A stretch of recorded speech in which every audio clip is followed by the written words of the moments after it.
সব সময় বাটা মশলা দিয়ে রান্না করতে হবে বিষয়টা এমনটা নয়। আজকে আমি বাটা মশলা ছাড়াই শুধু পেঁয়াজ কুচি, রসুন কুচি আর কাঁচামরিচ দিয়ে সবজি খিচুড়ি তৈরি করব আর সাথে ইলিশ মাছ ভাজি করে নেব। তার জন্য এখানে আমি সব কিছু গুছিয়ে নিয়েছি। হ্যালো বন্ধুরা, আসসালামু আলাইকুম। সবাই কেমন আছেন? আশা করি ভালো আছেন। আমিও আলহামদুলিল্লাহ ভালো আছি। তো অনেক দিন হয়েছে আমি কোনো ভিডিও তৈরি করি না, কোনো রান্নার ভিডিও বানাই না। কারণ হচ্ছে বিগত 6 মাস আমি আমার মাকে নিয়ে অনেক দৌড়াদৌড়ির উপরে ছিলাম। মা খুব অসুস্থ ছিল, মায়ের পরপর 2টা অপারেশন হয়েছে। তো মাকে নিয়ে হাসপাতাল, বাসা হাসপাতাল আর আমার কর্মজীবন নিয়ে ব্যস্ত ছিলাম। তাই তখন ওইভাবে ভিডিও তৈরি করার মন মানসিকতা ছিল না, আর ভিডিও তৈরি করার জন্য ইচ্ছাও ছিল না। আসলে সবার দ্বারা সব কিছু তো হয় না, আমার দ্বারাও তাই অনেক কিছু হয়নি। এখন মা অনেকটা ভালো আছে আলহামদুলিল্লাহ। আজকে কয়দিন আমার কোনো কিছুই খেতে ইচ্ছে করছে না, তো ভাবলাম যে একটু খিচুড়ি করে দেখি খেতে পারি কিনা। তো যেই কথা সেই কাজ, বাসায় ঢুকে দেখি সবজি খিচুড়ি করার জন্য হচ্ছে শুধু পাতাকপি আছে। তো পাতাকপি আর আলু দিয়ে আমি সবজি খিচুড়ি তৈরি করার জন্য সব কিছু রেডি করে নিলাম।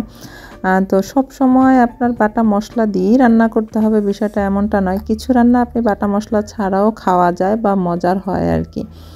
যেমন আজকে আমি সবজি খিচুড়িটা করলাম শুধু পেঁয়াজ কুচি, রসুন কুচি আর কাঁচামরিচ দিয়ে। তো মা কাকিরা বলে যে হাতের যশ ভালো হলে নাকি রান্নাও ভালো হয়। তো বিষয়টা হচ্ছে এরকম আর কি।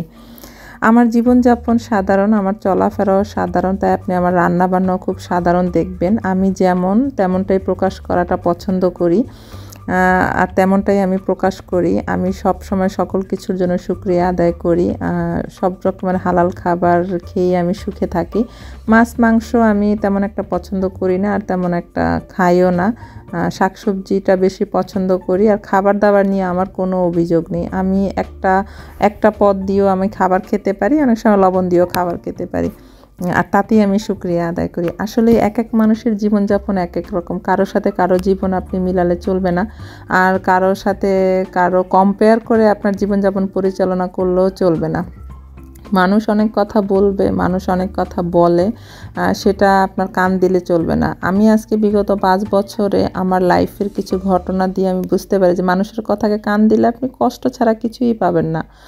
আপনি যদি আপনার জায়গায় সঠিক থাকেন, আপনি যদি আপনার জায়গায় সৎ থাকেন, মানুষ বলুক না, মানুষ তো শুধু বলতেই পারবে। আপনি একবেলা না খেয়ে থাকেন, তো মানুষ আপনাকে খাবার দিয়ে যায় কিনা?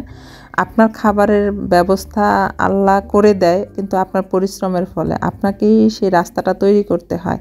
তো এই জন্য মানুষের কথাকে কান না দিলেও চলবে। তো এখানে আমার খিচুড়িটা হয়ে আসছে, খিচুড়ি নামিয়ে আমি ইলিশ মাছটা ভাজি করে নিব। তারপর হচ্ছে গরম গরম খাবারটা খেয়ে নিব।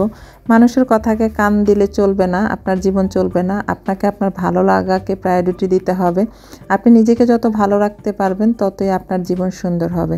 তো আমার রান্নাটা হয়ে গেছে, আমি এখন খাবার খাবো। তো সবাই ভালো থাকবেন, সুস্থ থাকবেন, সবাই সবাইকে সম্মান করবেন, সবাই সবার প্রতি যত্নশীল হবেন, তাহলে জীবনটা সুন্দর হবে। সবাই ভালো থাকবেন। আল্লাহ হাফেজ। আসসালামু আলাইকুম।